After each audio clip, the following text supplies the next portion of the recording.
right, so just a quick check-in, and did some things in the garden this morning. So I trimmed this marigold plant back because we had a rainstorm, thunderstorm actually, on yesterday.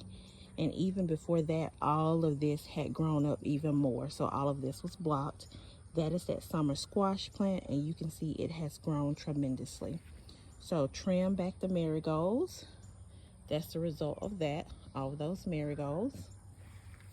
Trim this marigold here, and then I trimmed some of the damaged leaves of my zinnias.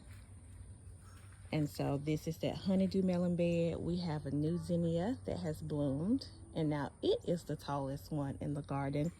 And then I trimmed some of the damaged leaves on this side, and I still have some more to trim. On this side, I am noticing that my moonflower tends to have a wilted appearance in the morning, but usually by the afternoon, it has a fuller looking appearance.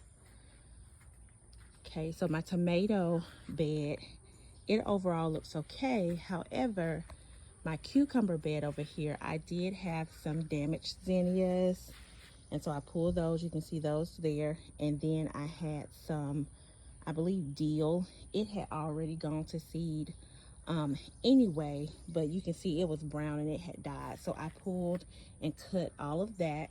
I couldn't pull the entire zinnia plant because I still had some healthy zinnia growth here, and so I just opted to cut the damaged one off.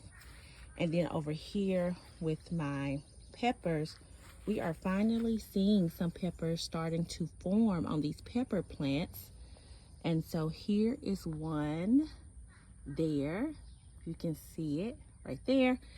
And then that's a bell pepper. And then on this plant here, if you look close, you can see that pepper is starting to form there.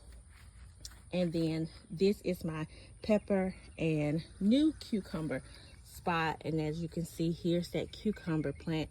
It's growing pretty good. Now, as I always say, I am learning as I grow.